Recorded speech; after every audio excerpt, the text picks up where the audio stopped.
الحمد لله رب العالمين والصلاة والسلام على رسوله الكريم وعلى آله وصحبه أجمعين.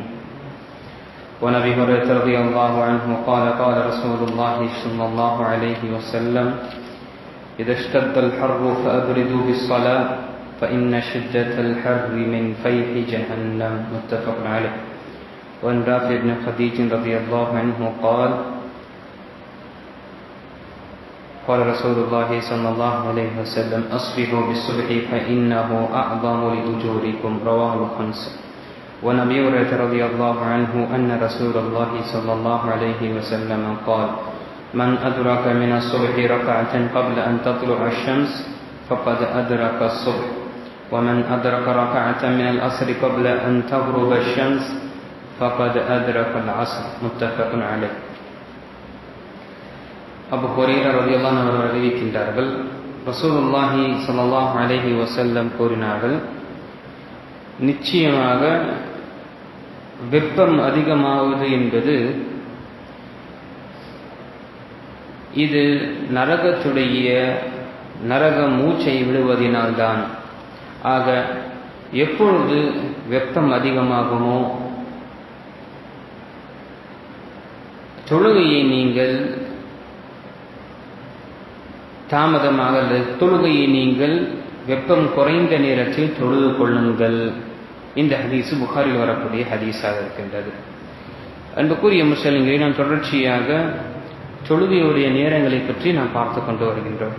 அதில் முதல் ஹதீஸ் புகாரி மற்றும் முஸ்லிமில் வரக்கூடிய ஹதீஸ் பொதுவாக வெப்பம் அதிகமாவது வெயிலை பற்றியும் போது தொஹருடைய தொழுகை பற்றி இங்கு சொல்லப்படுகின்றது. லுஹருடைய தொழுகை என்பது நாம் முன்கூட்டியே பார்த்தோம், எல்லா தொழுகையும் இஷாவை தவிர எல்லா தொழுகையும் அதோடைய முதல் நேரத்தில் தொழுவது என்பது இது சிறந்ததாக இருக்கின்றது. ஆனால் வெப்பம் காலம் கோடை காலம் இருக்கும் பொழுது மிகவும் வெப்பம் அதிகமாக சூடு அதிகமாக இருக்கும் பொழுது அந்த லுஹருடைய தொழுகையை கொஞ்சம் நம்ம தாமதப்படுத்தி கொண்டு சூடு கொஞ்சம் குறையிற அளவுக்கு அந்த நேரத்தில் நம்ம தொழுது கொள்வது என்பது நபி ஸல்லல்லாஹு அலைஹி வஸல்லம் நமக்கு கூறியிருக்கின்றார்கள். ஏனென்றால் நபி ஸல்லல்லாஹு அலைஹி வஸல்லம் கூறினார்கள், வெப்பம் அதிகமாவது காரணம் நரகத்துடைய அந்த உஷ்ணத்தினால்தான் ஏற்படுகின்றது. ஏனென்றால் அல்லாஹு தஆலா நரகத்தை 2 முறை மூச்சை விடக்கூடிய அனுமதி அல்லாஹு தஆலா கொடுத்திருக்கின்றான். என்றால் நரகம் தன்னுடைய உஷ்டத்தை கொண்டு தன்னை உள்ளே முழுமையாக சிரமம் இருக்கக்கூடிய நிலைமையில், ஏன்னா அது ஒரு படைப்பினம்.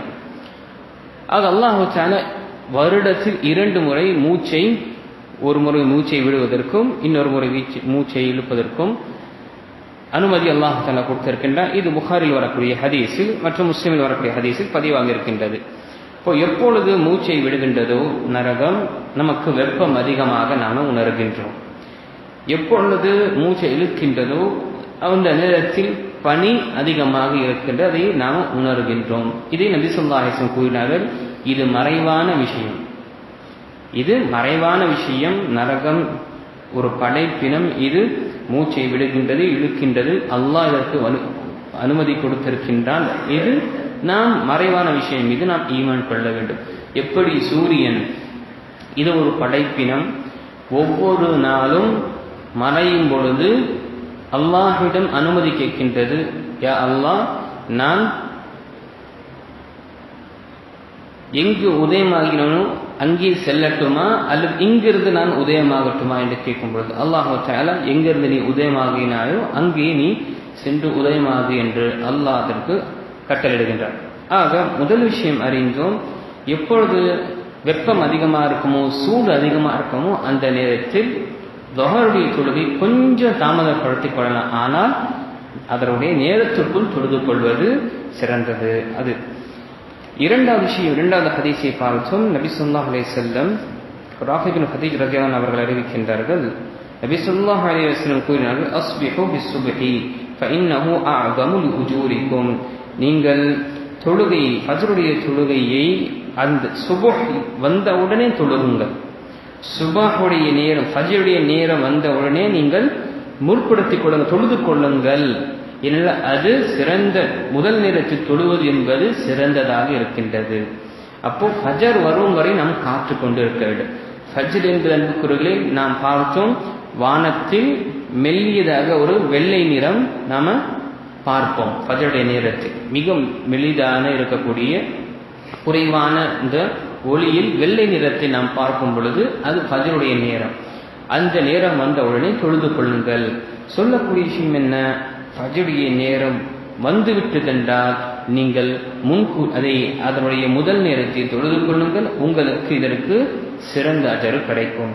மூன்றாவது ஹதீஸில் புகாரி மற்றும் முஸ்லிம் வரக்கூடிய ஹதீஸ் நபிகள் நாயகம் ஸல்லல்லாஹு அலைஹி வஸல்லம் கூறினார்கள், சுபஹ் ஒரு மனிதன் ஃபஜ்ருடைய தொழுகை சூரியன் உதயமாகுவதற்கு முன்னால் ஒரு ரக்காத்தை அவன் அடைந்து விட்டென்றால் அவன் ஃபஜ்ருடைய தொழுகையை அடைந்து விட்டான்.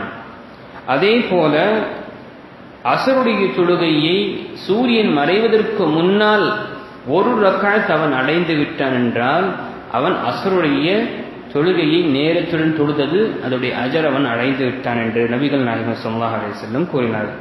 இப்போ இந்த ஹதீஸில் அன்புக்குரியவர்களே இரண்டு விஷயங்கள் சொல்லப்பட்டது. ஒரு மனிதன் ஏதோ ஒரு காரணத்தினால் தூங்கி விடுகின்றான், அல்ல அவனுடைய வேலையில் எவ்வளவு பிஸியாக இருக்கின்றான், அவன் அந்த நேரத்தை மறந்து விடுகின்றான். அப்படிப்பட்ட நிலைமையில் பார்க்கின்றான் ஃபஜ்ருடைய நேரத்திற்கு ஒரே ஒரு ரக்காத்து தான் தொழ முடியும், அதற்கு பிறகு ஃபஜ்ருடைய நேரம் முடிந்துவிடும் என்று வரும் பொழுது அங்கு ஃபஜ்ருடைய தொழுகை என்ற ரக்காத்தை நாம் தொழுது கொள்ள வேண்டும்.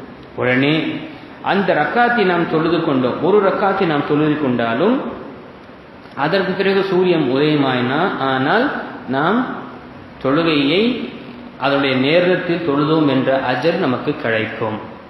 அதே போல மகரிபுடைய அஸருடைய தொழுகையும் ஏதோ ஒரு காரணத்தினால் நமக்கு தாமதமாகிவிட்டதென்றால் அங்கு சூரியன் மறைவதற்கு முன்னால் ஒரு ரக்காத், 4 ரக்காத்தில் ஒரு ரக்காத் நாம் தொழுவக்கூடிய அந்த அளவுக்கு நமக்கு அந்த நேரம் கிடைத்து விட்டதென்றால் அந்த அஸருடைய தொழுகையுடைய அஜர் நமக்கு நாம் முழுமையாக நேரத்துடன் தொழுத அஜர் நமக்கு கிடைத்துவிடும் என்று நபிகள் நாயகம் ஸல்லல்லாஹு அலைஹி வஸல்லம் கூறினார்கள்.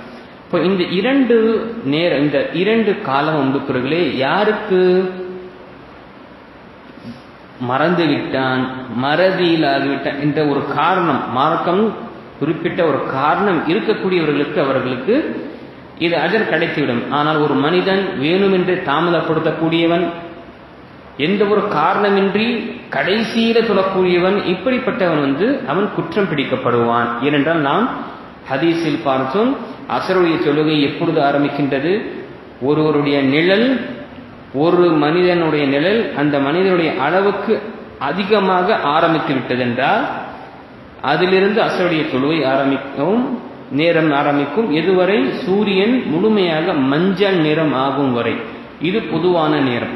இதற்கு பிறகு மஞ்சள் நிலத்திலிருந்து சூரியன் மறையும் வரை இந்த இடைப்பட்ட இந்த நிலை, இந்த நேரம் என்பது யாருக்கு ஏதோ ஒரு காரணத்தினால விடுபட்டது என்றால் அவர்களுக்கு இங்கு சொல்லப்பட்டது. இல்லை என்றால் பொதுவாக நாம் ஒரே நேரத்தில் நானும் தொழுது கொள்ள வேண்டும்.